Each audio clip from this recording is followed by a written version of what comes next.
का जो वचन है विल्डरनेस, जंगल, राइट। और मैंने जैसे कहा कि पिछले हफ्ते जो हमने सुना था उसी का अगला भाग है। और परमेश्वर जंगल में हमें बहुत कुछ सिखाना चाहता है। हम देखते हैं कि इजराइली लोग जो है मिस्र देश से जब बाहर निकले तो वो 40 साल तक जंगल में थे। फिर से मैं उस वचन को पढ़ूंगा, निर्गमन 8:2। और स्मरण रख कि तेरा परमेश्वर यहोवा उन 40 वर्षों में तुझे सारे जंगल के मार्ग में से, कहां से बोलिए, जोर से बोलिए, क्या? जंगल के मार्ग में से इसलिए ले आया कि तुझे नम्र बनाए और तेरी परीक्षा करके यह जान ले कि तेरे मन में क्या क्या है और कि तू उसकी आज्ञाओं का पालन करेगा या नहीं। 3 बातों को हम यहां पे देखते हैं। क्या देखते हैं? सबसे पहली बात, तुझे नम्र बनाए। इसका मतलब क्या है कि बहुत सी बात ये विश्वासियों के लिए है। जो इजरायली आए थे, हम जो है आत्मिक इजरायली हैं, राइट। बोलिए, मैं इजरायली हूं। आपको जरूरी नहीं है कि इजराइल देश में जाके आपको जन्म लेना है। हम एक आत्मिक इजरायली हैं, परमेश्वर की संतान है। तो परमेश्वर की संतान होने के नाते हमें क्या करना है? हमें अपने आप को नम्र करना है। परमेश्वर बता रहा है, ये मत बोले कि मैं नम्र हूं। कुछ लोग नम्रता में भी घमंड रखते हैं। अरे नहीं, मेरे लिए कुछ नहीं चाहिए, अरे कोई बात नहीं, पीछे बैठ जाओ, अरे मतलब इतना नम्र हो, मतलब दिखाना चाहते हैं कि वो बहुत ही नम्र हो। तो उसमें क्या नम्रता है बताइए? उसे बोलेंगे नम्रता? अरे यार क्या घमंडी आदमी है, आगे बोला तब भी नहीं आता है। तो बहुत से लोग उसमें नम्रता जो है हमारे अंदर होनी चाहिए, हमारे अंदर नम्रता होनी चाहिए। इसलिए हमें बता रहा है परमेश्वर की, तो तुझे वो नम्र बनाए। हम मसीह हैं, विश्वासी हैं, पर हमें अपने आप को नम्र करना है। दूसरी बात क्या है? तेरे मन में यानी हृदय में क्या है? परमेश्वर चाहता है कि जब वो 40 साल तक उस निर्जल देश में यानी उस जंगल से लेके जा रहा है, तो वो परखना चाहता है, वो परीक्षा लेना चाहता है कि हमारे मन में क्या है। क्योंकि जब प्रेशर पड़ता है, जब दबाव पड़ता है, तभी हमारे अंदर से वो बात निकलती है। कभी कभार जो है हम सोचते हैं कि हाँ मैं बहुत ही नम्र हूं। जब आप उस व्यक्ति को बहुत ही ज्यादा परेशान कर देते हैं ना, एकदम भड़क जाएगा,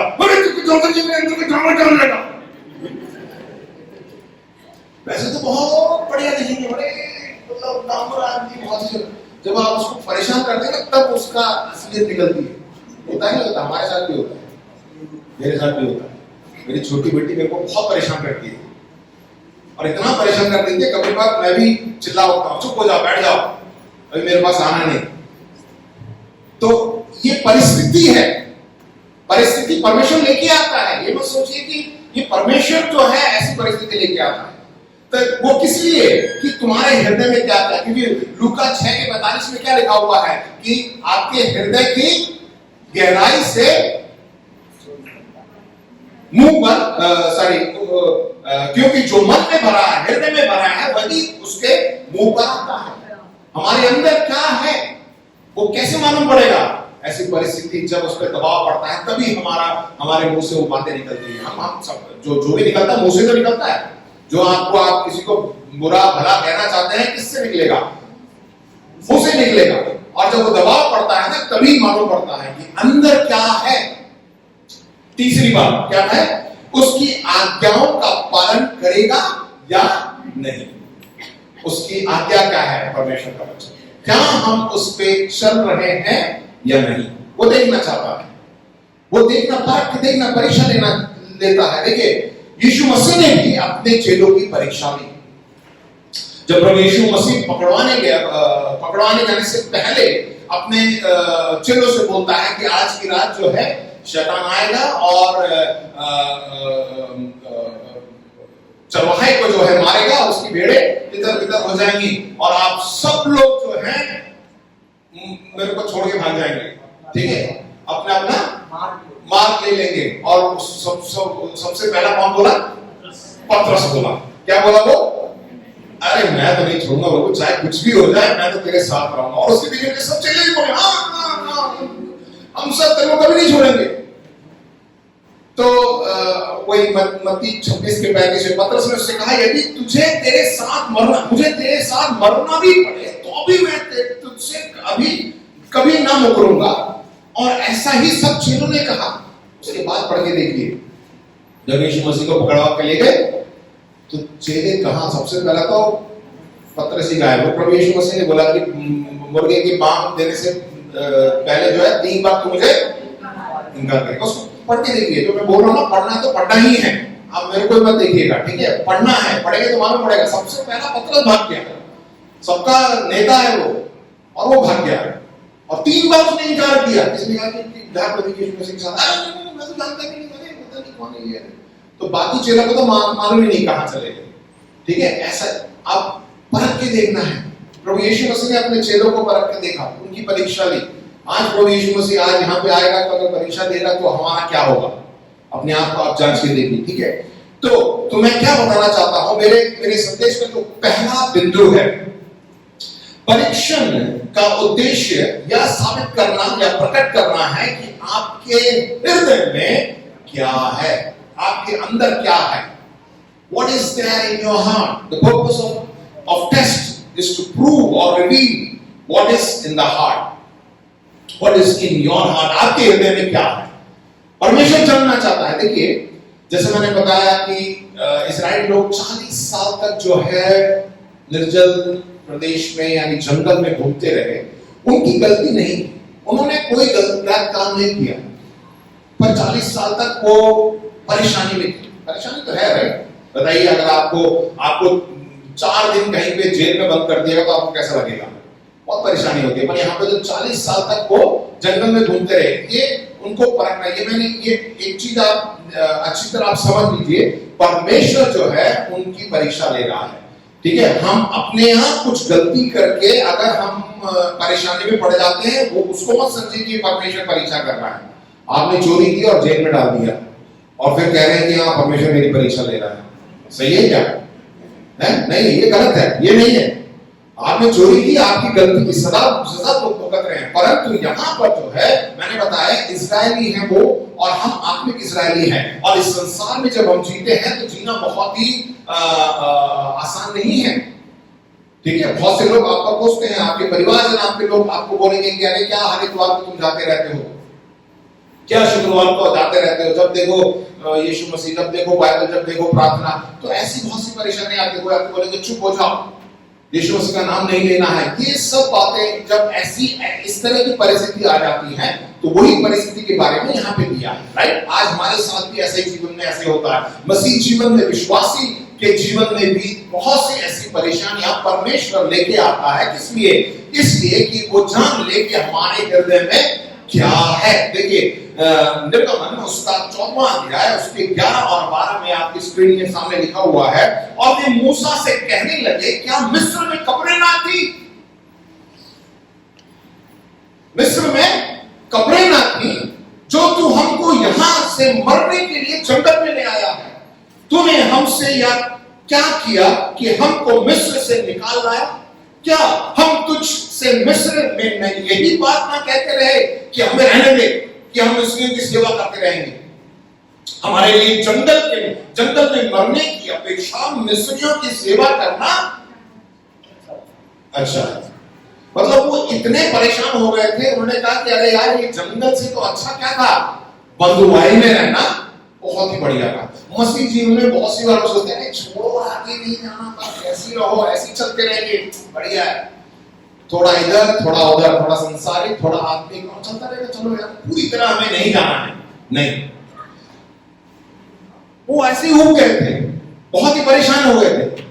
अरे यार, वहां से निकल गए, अब क्या है, फिरौन राजा हमारे पीछे पीछे आ रहा है और हम सबको मार डालेगा। अब तो हम सब खत्म। अब पढ़ के देखिए पूरा निर्गमन जो एक्सोडस है, आप पढ़ेंगे तो मालूम पड़ेगा क्या हुआ। जब वो बाहर निकले तो वो खुश नहीं थे, बंधुआई से तो निकल गए थे, परंतु वो जो बंधुआई था ना, मिस्र जो था ना, उसे उन्होंने नहीं छोड़ा था, अपने पास ही रखा था। हमेशा डर लगा रहता था, अरे यार वो आ रहा, फिरौन आ रहा है, हमें मार डालेगा, हमें खत्म कर देगा, या हमें पकड़ के वापस ले जाएगा, यही बात। और वहां से निकल के आया, यहाँ पे आने के बाद, जंगल में आने के बाद भी मूसा की अगुवाई कर रहा है, आने के बाद भी जो है वो परेशान थे। हिंदी में कहावत है ना, क्या आसमान से गिरे खजूर में अटके, है कि नहीं? हिंदी में पढ़ा होगा आप लोगों ने, आसमान से गिरे खजूर में अटके, मतलब एक परेशानी खत्म नहीं हुई, दूसरी परेशानी शुरू। अरे यार अब जंगल में क्या मिलेगा, क्या करेंगे, पीछे से फिरौन भी आ रहा है, आगे वो है, ये है, लाल समुद्र है, हम कैसे जाएं, कहां जाएं, हम फंस गए। मसीह जीवन में ऐसी परेशानियां आ जाती है। तो क्या था, देखिए इस्राएल का जो वंश जंगल से था, इस्राएल का जो वंश जो है जंगल से था, परंतु चढ़ाई भी जंगल नहीं कर रहा था।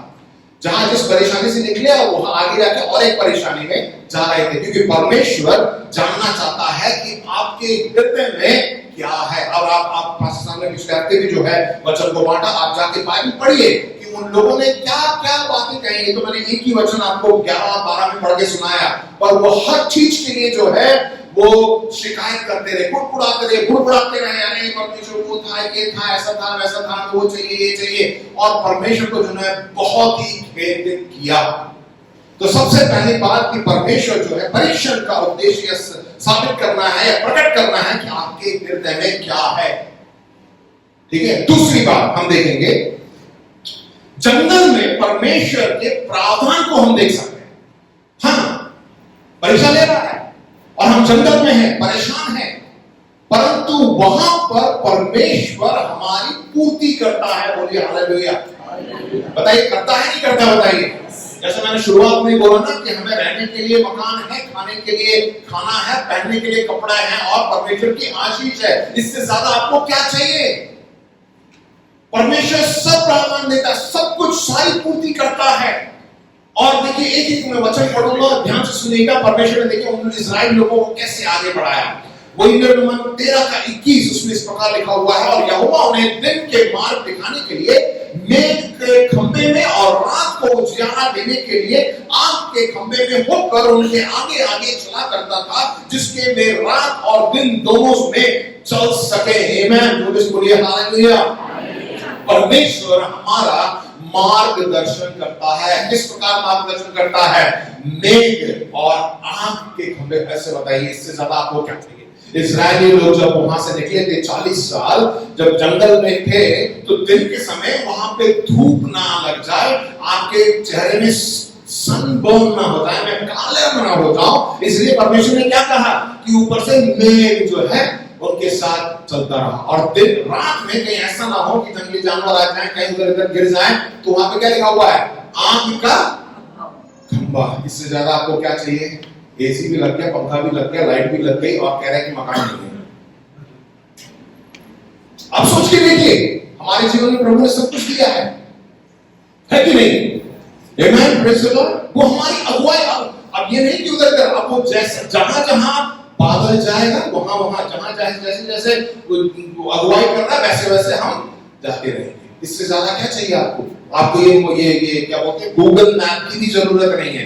आजकल गूगल मैप क्लिक करके देखते हैं ना कि ग्रैंड होटल कहाँ है, वो आपको बताएगा you have reached your destination.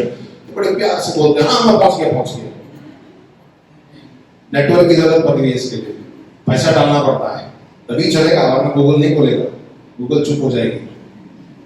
परंतु यहाँ पे परमेश्वर का वचन है, परमेश्वर जो है हमारी अगुवाई करता है। दूसरा 14वें अध्याय के 19 और 20 में देखिए, तब परमेश्वर का दूत जो इजरायली सेना के आगे आगे चला करता था, जाकर उनके पीछे पीछे हो गया, और बादल का खंभा उनके आगे से हटकर उनके पीछे जा ठहरा। इस प्रकार यह मिस्रियों की सेना और इजरायलियों की सेना के बीच में आ गया, और बादल और अंधकार तो था, तो भी रात में उन्हें प्रकाश मिलता रहा, और वे रात भर एक दूसरे के पास ना आए। देखिए सुरक्षा मिलती है, परमेश्वर हमें सुरक्षा देता। बोलिए परमेश्वर हमें सुरक्षा देता है। परमेश्वर का दूत और बादल का खंभा। देखिए यहाँ क्या ये क्या ऑप्शन, मैं फिर से बोल रहा हूँ, आप जाके जरूर पढ़िएगा। आप नहीं पढ़ेंगे तो आपको सब कुछ जो है ऊपर से निकल जाएगा। आज सुना कल भूल जाएंगे आप। यहाँ पे क्या होती है परिस्थिति कि वो आगे इजराइल लोग निकल रहे हैं, अचानक जो है आगे लाल समुद्र आ जाता है, और पीछे से जो है फिरौन राजा अपनी सेना के साथ आ रहा है इनको पकड़ के ले जाने के लिए। तो क्या हुआ, परमेश्वर ने उनकी सुरक्षा कैसे सुरक्षा की? जो बादल आगे उनके जा रहा था, वो बादल जो है उनके पीछे आ गया, इजराइल लोगों के पीछे आ गया, और एक स्वर्गदूत वहां पे आ गया, और वो जो खंभा है और स्वर्गदूत है, इजरायली और मिस्र की जो सेना है, जो फिरौन है, उनके बीच में आके खड़ा हो गया। एक दीवार बन गई। अंधेरा था, रोशनी भी थी, पर एक दूसरे को देख नहीं सकते थे। इससे ज्यादा आपको क्या सुरक्षा चाहिए बोलिए? हैं? गाड़ी में आगे का कार्ड, पीछे का कार्ड लगाते, तब भी जो है आके ठोक ठोक के गाड़ी का बम्पर उतर जाता, लाइट निकल जाती। वैसे हमारा जीवन भी है। कोई आके ऐसा बोलता, वैसा बोलता है, परंतु परमेश्वर जो है हमें सुरक्षा देता है।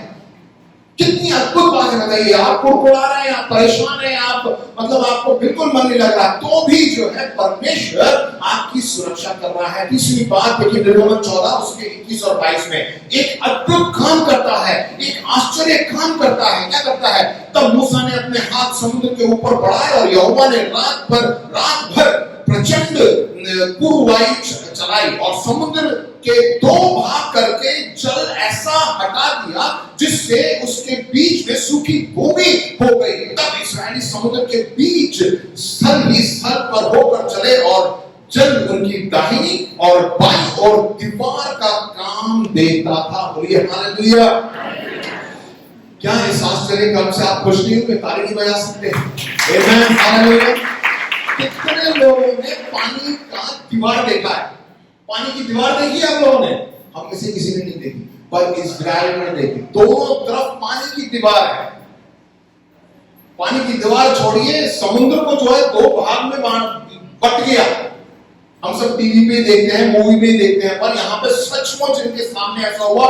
हमारा परमेश्वर इतना महान है कि वो अद्भुत और आश्चर्य कर हमारे उस परेशानी के समय में भी करता है। प्रिय भाई बहनों, आमेन, हालेलुया। इससे आपको क्या चाहिए? लाल समुद्र को 2 भाग कर दिया ताकि आप वहां से आराम से पैदल होकर आप थोड़ा आप कल्पना करके देखिए कितना अच्छा लगेगा। ऐसा करके जाने के लिए ना आजकल संसार में बहुत से एक क्या बोलते हैं, भूल गया, एक ग्लास हाउस जैसा होता है, ठीक है, ग्लास से बनाया जाता है, जिसमें पानी के अंदर होता है। अगल बगल में जो है आपने टीवी पे देखा होगा, आप वहां से गुजरते हुए जाएंगे तो आपको मछलियां सब दिखेंगी, ठीक है। ऐसा लगता है कि हमारे दोनों साइड पानी पानी है, पर बीच में रास्ता है। उसको जाके देखने के लिए आपको पैसे देने पड़ेंगे।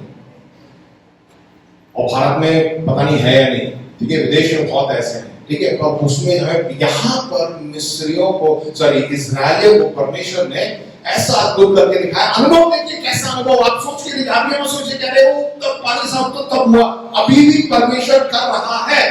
आप विश्वास करिए, परमेश्वर हमारे जीवन में अद्भुत काम कर रहा है, ठीक है। अगली बात, उसने हमें चंगाई की। निर्गमन 15 का 25, तब मूसा ने यहोवा की दुहाई दी और यहोवा ने उसे एक पौधा बतला दिया, जिसे जब उसने पानी में डाला तब वो पानी मीठा हो गया।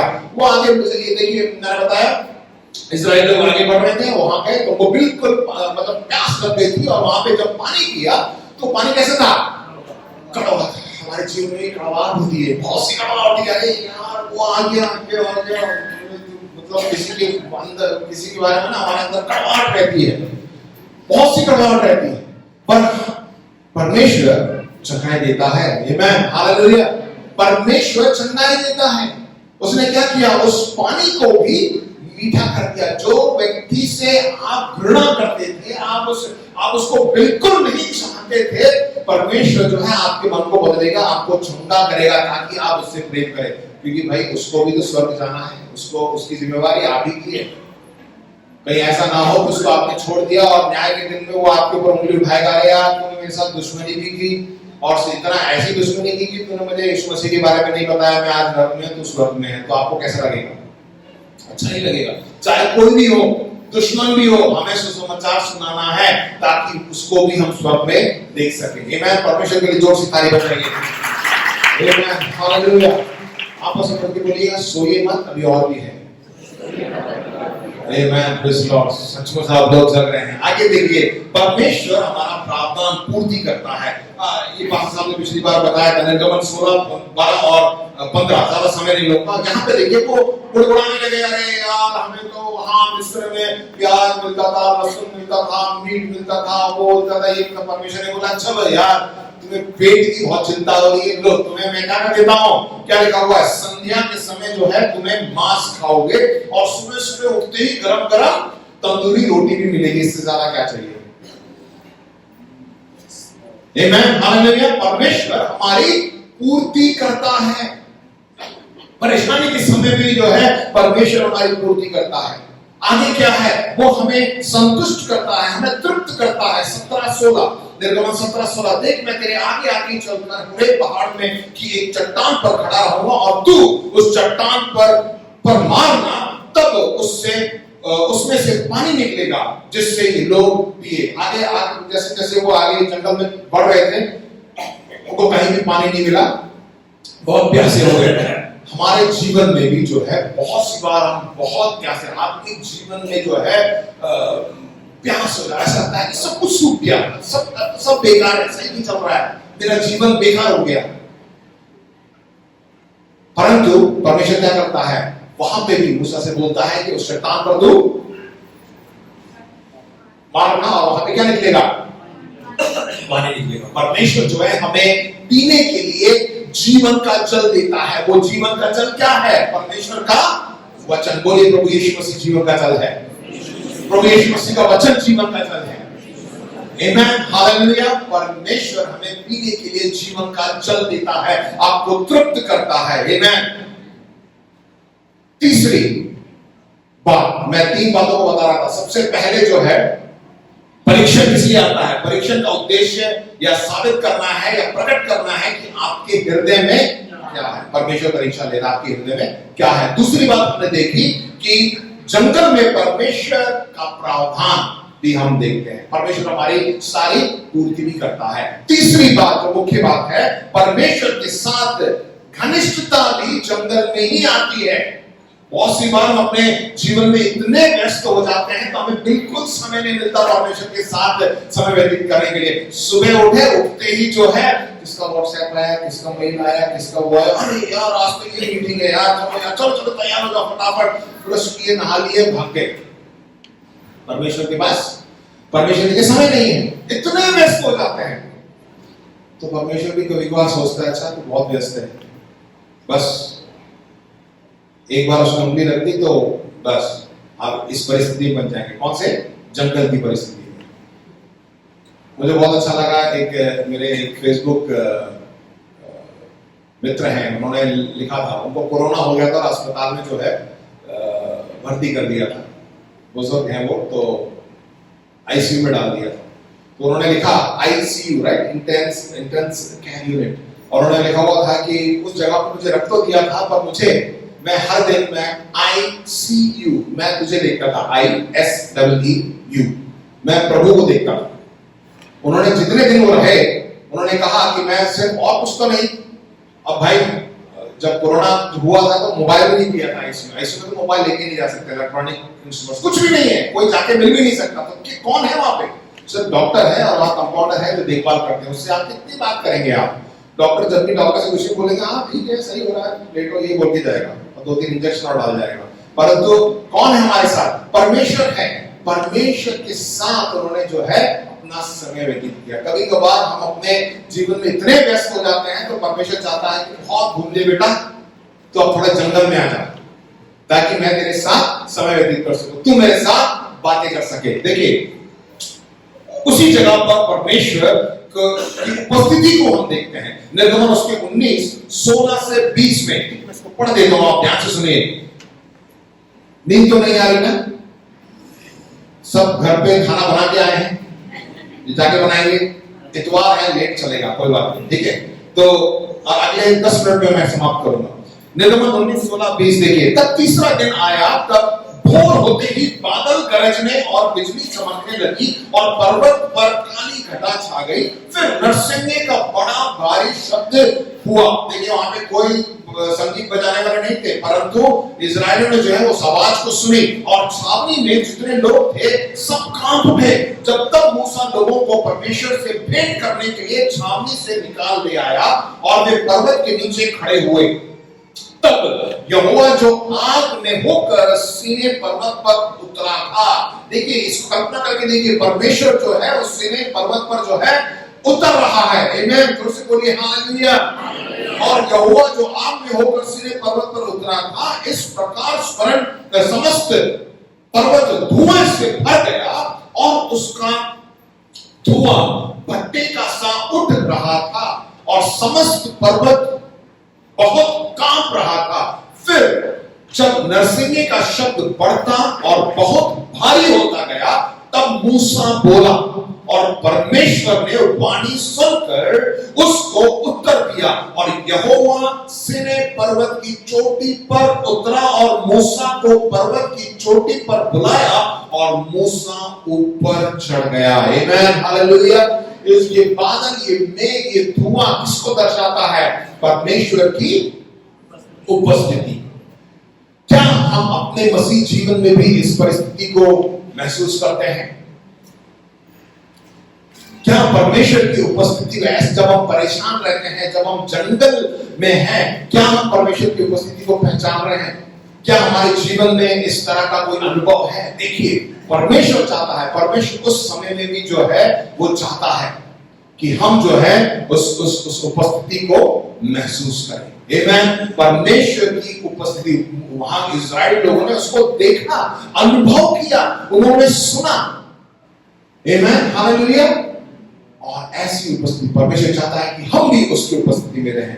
और अभी एक और बात है, परमेश्वर ने अपने जीवन का वचन दिया। वहीं पर जो है वो गया पर्वत में मूसा परमेश्वर से मिलने, और जब वो वापस आए तो क्या लेके आया? तो क्या बोलते हैं उसको? 10 कमांडमेंट्स। जब परमेश्वर मूसा के सीने पर्वत पर ऐसी बातें कर चुका, तब उसने उसको अपनी उंगली से लिखी हुई साक्षी देने वाली पत्थर के दोनों तख्तियां दी। परमेश्वर जो है आपको 10 उस वक्त जो है वो 10 आज्ञाएं दी। जब हम परमेश्वर की उपस्थिति में रहते हैं तो परमेश्वर हमें सीधी, मतलब उसने अपनी उंगलियों से इस पे लिखा था। परमेश्वर हमें भी बताएगा कि आपको क्या करना है, क्या नहीं करना है। वो अपनी आज्ञा को हमें देगा, उसकी उपस्थिति में ही आज्ञा मिलेगी। आप सोचिए कि हाँ, सुबह उठ के जो है मैं मोबाइल पे जो डेली डिवोशन आता है या पास्टर साहब सुबह भेजते हैं, वो है मेरे वचन है, वो तो मैं भेज रहा हूं आपके लिए। पर परमेश्वर किसी को इस्तेमाल कर सकता है, पर आपको उस दिन का वचन आपको मिलना चाहिए। वचन में क्या लिखा हुआ है कि दिन भर की रोटी मुझे दे, हम प्रार्थना करते हैं, तो परमेश्वर हमें देगा, मुझे व्यक्तिगत रूप से देगा। हमेशा उसी पर निर्भर न रहिए कि हाँ सुबह सुबह पास्टर साहब भेज देंगे, वो वचन मुझे मेरे लिए है। अच्छा है, पढ़िए, सुनिए, दूसरे को भी बताइए, पर परमेश्वर आपसे क्या कह रहा है वो तभी आएगा जब आप उसकी उपस्थिति में समय को व्यतीत करेंगे। उसकी उपस्थिति में रहिए, परमेश्वर आपको बताएगा आज तुम्हें क्या करना है। भाई मुझे नहीं मालूम कि आपको आज आपके बिजनेस में क्या करना है, आपके ऑफिस में क्या परेशानी है, मैं तो वचन दे रहा हूं, परंतु परमेश्वर आपको बताएगा कि आपको क्या निर्णय लेना है। आमीन। परमेश्वर के लिए जोर से खाली बजाइए। आगे जो है आखिरी बात, परमेश्वर ने आराधना और सेवका के प्रकाशन को भी दिया। निर्गमन 18वें अध्याय से 31वें अध्याय तक जब आप पढ़ेंगे तो उसमें लिखा हुआ है कि किस प्रकार वेदी बनानी है, किस प्रकार धूप जलाना है, किस प्रकार जो है आराधना करनी है। ये सब बातें परमेश्वर ने जो है वहां पे दी। तो मेरा कहने का मतलब ये है कि जंगल में भी जो है हम परमेश्वर से वो घनिष्ठता को, हम जंगल में ही जो है घनिष्ठता को हम देख सकते हैं, परमेश्वर के नजदीक आ सकते हैं। आमीन, हालेलुया। देखिए, यीशु मसीह जब इस संसार में थे, यीशु मसीह की परीक्षा हो, है कि नहीं? 40 दिन रात उपवास करने के बाद उसको शैतान कहां ले गया? देखिए मत्ती 4:1। तब आत्मा यीशु को कहां ले गया? देखिए बताइए, तब आत्मा यीशु को जंगल में ले गया। जब यीशु मसीह को जंगल में ले गया, प्रिय भाइयों बहनों, आप मत सोचिए अरे नहीं मेरे को जंगल में जाने की जरूरत नहीं है, मैं तो अच्छा हूं, बढ़िया हूं। आपको भी ले जाएगा जंगल में। जंगल में ले गया ताकि इब्लिस से उसकी परीक्षा हो। अभी कौन सी आत्मा उसको ले गया होगा? कौन सी आत्मा ले गया होगा? परमेश्वर की आत्मा, ताकि शैतान जो है यीशु मसीह की परीक्षा ले सके। प्रिय भाइयों बहनों, परमेश्वर हमें हमारी परीक्षा कर सकता है। शायद अभी भी आप उस परीक्षा की घड़ी में हो। यीशु मसीह की भी लिया। देखिए वहां पे क्या लिखा हुआ है, ये आगे उसको मैं पूरा नहीं बताऊंगा, आप उसको पढ़ लीजिएगा 4 अध्याय में। और उसने सब कुछ दिखाया, राइट? 3 बातें दिखाई और सब कुछ दिखाया। बोला कि तू इसको पत्थर दिखाया गया कि सब तू भूखा है, मालूम था 4 दिन खाना नहीं खाया, तो तू इसको जितने पत्थर है उसको रोटी बना के खा ले। राइट, पर यीशु मसीह ने वचन से उसको जवाब दिया, राइट, कि हर एक मनुष्य जो है रोटी से नहीं परंतु परमेश्वर के वचन से जीवित रहता है। दूसरा क्या दिखाया, उसने सब कुछ ऊंचे पे ले गया, बस एक कहा कि तू दंडवत कर, मैं सब कुछ तेरे दे दूंगा, सब कुछ तेरे को दे दूंगा, तू राज करना, तू राजा बन जाएगा, ठीक है। तो प्रभु यीशु मसीह ने क्या बोला कि अब तू अपने प्रभु परमेश्वर को छोड़ किसी और की उपासना ना करना। और क्या था, एक और छूट गया, ऊपर क्या क्या बोलता है, ऊपर ले गया, ऊंचाई पर ले गया, और वहां पे से बोला कि तू वहां से सुपरमैन स्पाइडरमैन जैसे कूदना, और परमेश्वर आके अपने स्वर्गदूत को वचन लगा के स्वर्गदूत आएंगे उसको संभाल लेंगे। तो प्रभु यीशु मसीह ने क्या बोला कि तू अपने प्रभु परमेश्वर की नहीं तीनों। तब देखिए आगे क्या लिखा हुआ, तब शैतान उसके पास से चला गया। जब परमेश्वर के वचन को आप इस्तेमाल करेंगे इस परिस्थिति में, परेशानी के समय में ना, बहुत सी बात देखिए हम है ना इतने परेशान हो जाते हैं, कहते यार सब कुछ बेकार है यार, छोड़ो यार, बाइबल छोड़ो, चर्च छोड़ो, प्रार्थना भी छोड़ो, सब कुछ नहीं हो रहा है। प्रभु यीशु मसीह भी ऐसे कर सकता था। अगर हम ऐसा कर देंगे ना तब तो गए, तब तो हमें नीचे गिरना ही है। देखिए इसमें लिखा हुआ है, जब आप परमेश्वर के वचन को याद करेंगे, परमेश्वर के वचन को अंगीकार करेंगे, तब शैतान उसके पास से चला गया, और देखो स्वर्गदूत आकर उसकी सेवा करने लगे। आमेन, हालेलुया, परमेश्वर के जोर से तारीफ सुनाइए। जब हम परमेश्वर की उपस्थिति में रहेंगे, परमेश्वर के वचन को सुनेंगे, परमेश्वर के वचन को अंगीकार करेंगे, तब स्वर्गदूत हमारी क्या करेंगे, सेवा टहल करेंगे। उससे ज्यादा क्या चाहिए प्रिय भाई बहनों। वचनकार दाऊद राजा ये बोलता है 63 के 1 और 2 में, हे परमेश्वर तू मेरा परमेश्वर है, मैं तुझे यत्न से ढूंढूंगा, मैं यत्न से ढूंढूंगा। ठीक है, क्या लिखा है, सूखी और निर्जल ऊसर भूमि पर। आज मैं इस परिस्थिति में हूं कि मैं एक जंगल में अपना जीवन बिता रहा हूं, एकदम सूखा है, बिल्कुल निर्जल है, कुछ भी नहीं मिल रहा मुझे, तो कुछ दिख ही नहीं रहा, हरा भरा तो दिख ही नहीं रहा, सब कुछ सूखा हुआ है। वहां क्या कह रहा है कि मैं तुझे वहां पर यत्न से ढूंढूंगा, मेरा मन तेरा प्यासा है और मेरा शरीर तेरा अति अभिलाषी है। मैं तुझे पाना चाहता हूं, मुझे सिर्फ तू ही चाहिए। इस प्रकार से मैंने पवित्र स्थान में तुझ पर दृष्टि की, पवित्र स्थान में तुझ पर दृष्टि की कि तेरी सामर्थ और महिमा को देखो। परमेश्वर की उपस्थिति में हम उसकी सामर्थ और उसकी महिमा को हम देख सकते हैं। प्रिय भाई बहनों, आज के दिन हो सकता है कि आप किसी भी परेशानी में हो, बहुत से संकट में हो, आप दुखी हो, आप निराश हो, आप बीमार हो, ऐसा लगता है कि मेरे परिवार में सब कुछ बिगड़ गया है, कुछ भी नहीं है। परमेश्वर एक परीक्षा में आपको रखा है और परमेश्वर जो है आपके साथ है। इन तीनों बातों को जब आप पढ़ते हैं तो आपको याद आ जाएगा। ठीक है, ये संदेश जो है आपको YouTube पे भी उपलब्ध हो जाएगा, आप इसको पढ़िएगा और जाके घर पे जाके निर्गमन की किताब जरूर पढ़िएगा, तब आपको समझ आएगा परमेश्वर कैसे आपके जीवन में अद्भुत काम को करता है। आमेन, हालेलुया। क्या आपने कुछ पाया? आमेन, प्रेज़ द लॉर्ड। परमेश्वर ने आपसे बातें की हैं। आमेन, परमेश्वर के लिए जोर से ताली बजाएं।